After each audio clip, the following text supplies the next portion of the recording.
a £5 million gift given to Reform UK, or Nigel Farage specifically, right before Nigel Farage became an MP, and the lack of scrutiny he had received. But an interesting angle on this has emerged for me. Victoria Derbyshire's summary of the case was actually very useful. But first, Reform UK's leader, Nigel Farage, said today he didn't have to declare that £5 million given to him by Thailand-based crypto billionaire Christopher Harborne because it was a private gift to fund his personal security. It was given to him in 2024, before Mr Farage became an MP. I've been the most attacked, physically, politician of modern times. And yet, despite repeated requests to the Home Office, the police, for protection and help, I've been denied at every twist and turn. This money is the only way I can look after myself and protect myself for the rest of my life. I will point out the most attacked is a bit of an exaggeration when there were MPs that were literally murdered within the last 5 years. I feel like that bears pointing out. You are not the most attacked MP, and it seems like he's trying to worm his way out of having to account for the money and how it might have been used by the crypto billionaire who donated it. But Victoria continues. Now, The Guardian reported last week that Christopher Harborne had given Mr Farage the £5 million in 2024, shortly before he declared he was running in that election. That gift was separate from the £12 million Mr Harborne donated to Reform last year. The billionaire has also previously donated to the Brexit Party and to Boris Johnson. What's interesting to me about this has almost nothing to do with the gift, but Nigel Farage's strategy of avoiding mainstream media in the run-up to the election, right? He knows they'll be harsh on him, so he is sticking to media outlets that he either controls or owns. And this got me thinking. It's almost unrelated to Nigel Farage's $5 million, for which he's received very little scrutiny, aside from that Victoria Derbyshire clip. But rather than spending his time, Zach Polanski's time, trying to argue Trevor Phillips into a reasonable position in the run-up to an election, should Zach just be taking a leaf out of Farage's book?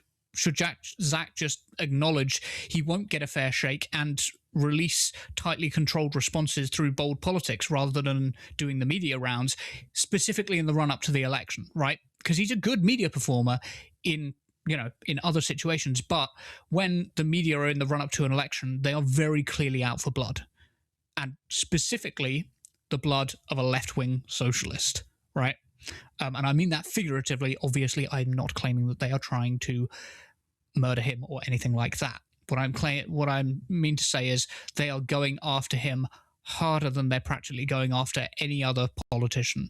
And of course, the only time we've seen this before is with Jeremy Corbyn. So should Zach just acknowledge, okay, I'm not going to get a fair shake. I'm going to release these, tightly scripted videos through bold politics, force them to either quote his prepared response from his own edited video, which emphasises how much the Green Party will lower bills and push back for renters and the working class, or be left shadowboxing. Because, of course, he can put out statements in such a way that the response is, here's the accusation, and my response is, sure, that's why we need to lower bills and push back for the working class, for renters, and make sure that people aren't paying sky-high bills in supermarkets, da-da-da-da-da. Even if it's unrelated, you leave them in the position where they either quote what you put out and end up doing your work for you, or they pretend that you never responded to them.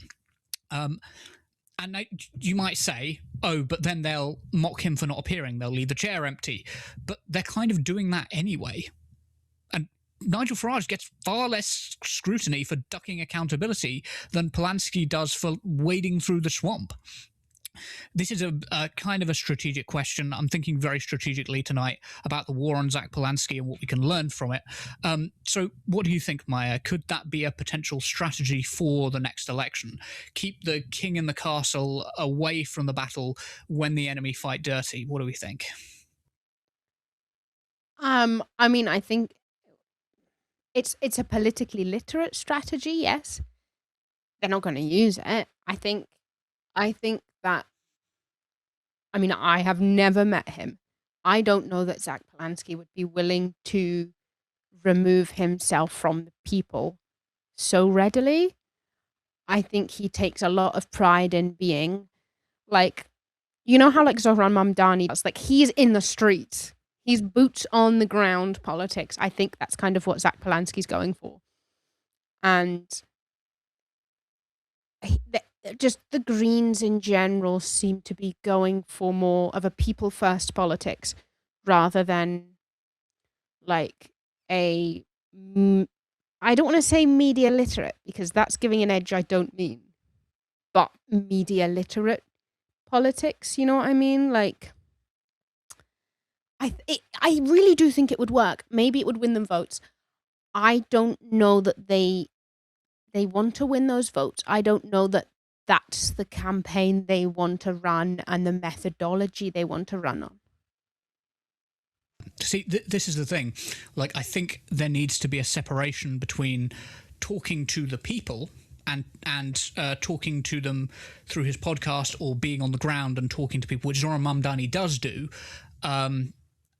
And that the distinction between that and, because I think you're right, I think he is somebody who likes talking to people and acknowledging, okay, this is a hostile space, this is my enemy, I need to step away from this in the run up to an election, because that is when the media gets like most vicious. That's when the sort of like the Sun headlines are going to come out. Do you know what I mean? Like the Daily Telegraph, Jeremy Corbyn ate my hamster type stuff comes out. I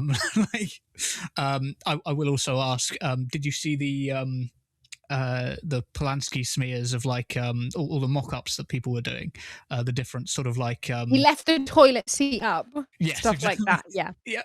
Yes. Zach Polanski once released a bag of wasps in an old people's home in 2023 or I was something there. like He that. did it. Yeah, He did it.